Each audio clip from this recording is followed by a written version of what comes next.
हरि ओम् नमः सर्वेभ्यः। अद्य व्याकरणशास्त्रप्रवेशकक्षायाः 51तमं दिनम्. So now we'll review the answers for Laghu Pariksha 11. So here is the syllabus. So if you are watching from YouTube, you can take the syllabus and prepare and write the exam. You can find the question paper in the description, and then you can continue on this video. Okay, for others in the live class, if you like to write the exam offline later, you can even drop off now. Otherwise, if you have written the exam, you can continue watching it here for answer reviews. Alright, the Pariksha Patikramah Samaha Suti Atra Anunasikaha Purvasya Tuva Anunasikat Paronaswaraha Kharvasanyo Visarjaniyaha Pumaha Kayyam Pare Naschavya Prashan Visarjaniyasya Saha Narunpe Kupoho Kapauche Kanamredite Tasya Paramamreditam Checha Padantatva. So there are many sutrams, but there are simple ones. And this completes the Hal Sandhi Prakaranam altogether. So this is the last Laghu Pariksha for Hal Sandhi Prakaranam. So now the answer review. The first question, Rutvam Padante Eva Bhavati. Yes, as per the examples that we have seen and as per our syllabus, it always happens in the Padanta. And that's, yes, true. Am is the answer. And Sudagama Vidhayaka Sutram Kim.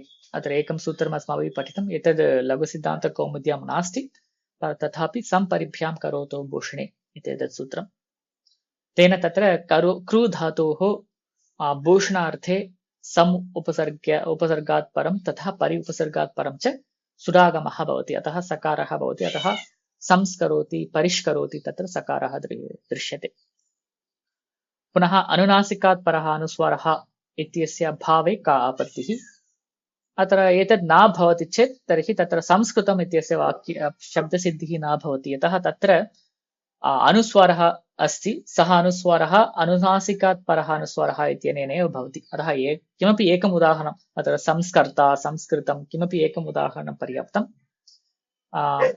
तथा कान् तदपि उदाहरणम् अत्र दर्शयितुं शक्नुमः पुनः अनुनासिकात् परः अनुस्वारः इत्यत्र तस्माद् इत्यस्य उत्तरस्य इत्यस्य न तस्माद् इति उत्तरस्य इत्यस्य कार्यं किम् अत्र तस्य कार्यं किमपि नास्ति अत्र अनुनासिकात् इत्यत्र यद्यपि पञ्चमी अस्ति अत्र एषा पञ्चमी तत्र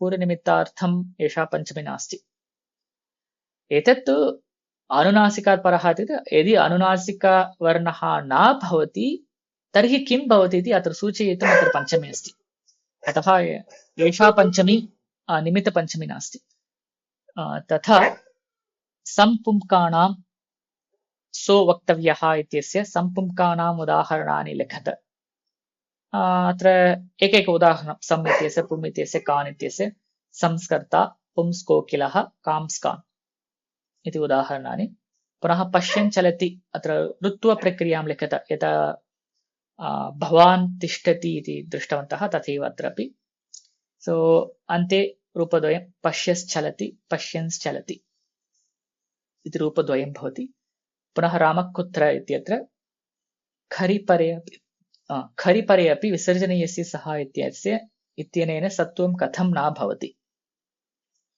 यद्यपि खर्वर्णः अस्ति विसर्जनीयस्य सः इत्यनेन सकारादेशः एव भविष्यत् खलु किमर्थं तत्र न भवति इत्युक्ते तत्र कुपोः कपोच इत्येतद् अपवादसूत्रमस्ति अपवादसूत्रमस्ति इति कारणेन विसर्जनीयस्य सः इत्यस्य निषेधः भवति अतः सकारादेशः नैव भवति पुनः नृ शब्दस्य द्वितीयाविभक्तौ त्रिषु वचनेषु उदाहरणवाक्यानि लिखत एतद् अस्माकं हल् सन्धि प्रकरणस्य प्रश्नः नास्ति सामान्यः प्रश्नः अतः पश्य नरं नरौ नृन् किमपि लेखितुं शक्नुमः so this is not relevant to ऋत्व प्रकरणम् or any हल् सन्धि प्रकरणं just a regular question and आम्रेडित संज्ञासूत्रं किम् उदाहरणं किम् अत्र तस्य परमाम्रेडितम् इति संज्ञासूत्रम् अत्र किं किम् इत्यत्र द्वितीयः किं शब्दः आम्रेडितसंज्ञकः भवति पुनः कानाम्रेडिते इत्यस्य सूत्रस्य उदाहरणं प्रक्रियां च लिखत। अत्र प्रक्रिया लेखनीया, ततः परम् अन्ते काम्स् कान् इति रूपम् अन्ते भवति। अग्रे तुगागमविधायकानि सूत्राणि कानि? अत्र सूत्रद्वयं छे च पदान्ताद् वा। अत्र एतत् सूत्रद्वयमपि सपादसप्ताध्याय्याम् अस्ति इति विशेषः। यतः तत्र हल् सन्धि प्रकरणे अत्र सर्वाणि सूत्राणि अपि प्रायशः त्रिपाद्यां भवन्ति इति दृष्टम्। तत्र छे च पदान्ताद् वा एतत् सूत्रद्वयं सपादसप्ताध्याय्याम् अस्ति। पुनः विष्णुच्छाया इत्यत्र तुगागमः भवति वा? आम् भवति, विष्णुच्छाया इति रूपम्। अग्रे तुगागमः नित्यः उत वैकल्पिकः? अत्र ह्रस्वे परे नित्यः भवति, अन्यत्र वैकल्पिकः। अत्र छे छ इत्यत्र नित्यं, पुनः पदान्ताद्वा इत्यत्र वैकल्पिकः तुगागमः। अत्र अनन्तरं ऋत्वप्रकरणस्य विशेषः कः? अत्र यद्यपि रु इत्यस्य खरवसाने विसर्जनीयः वा अथवा कुपोः कपो इत्यनेन वा कथञ्चित् तस्य परिणामः भवति, तथापि तेन परिणामेन सह अन्यत् किञ्चित् कार्यमपि तत्र भवति। किं तत् कार्यम्? अनुनासिकादेशः वा अनुस्वारादेशः वा भवति। तदेव तत्र विशेषम्।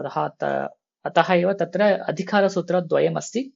तेन रु यदि भवति तत्र अनुनासिकादेशः भवेत् अथवा अनुस्वारादेशः भवेत्। ततः परं पुनः रु इत्यस्य यथाक्रमं तत्र अन्यानि कार्याणि अपि भवन्ति।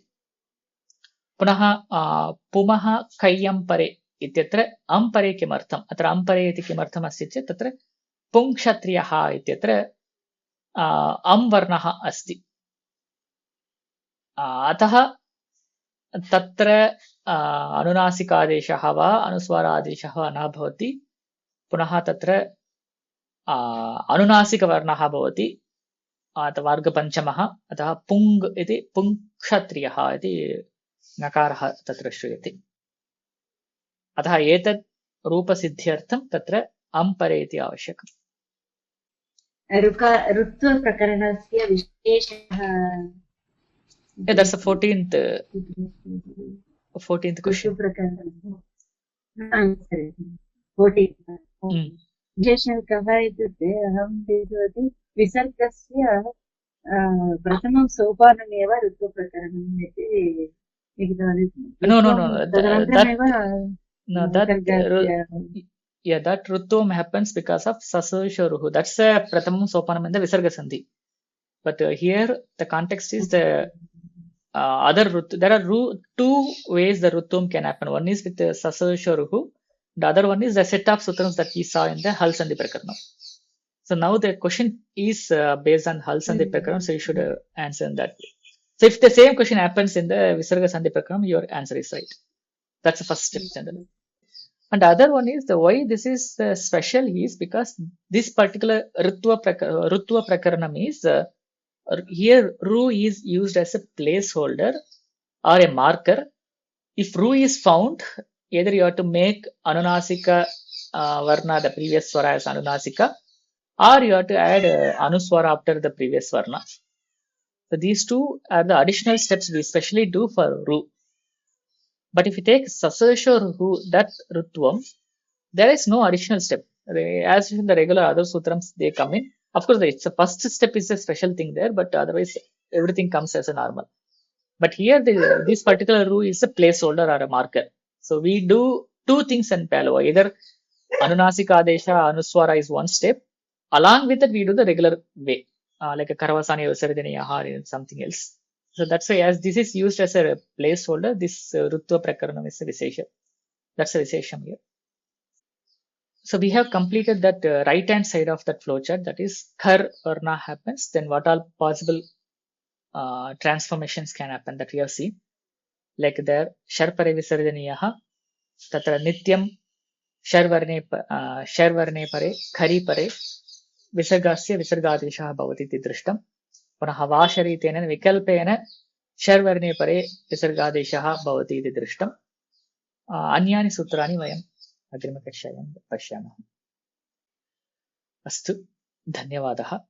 वयं पुनः अग्रिमकक्षायां मिलिष्यामः।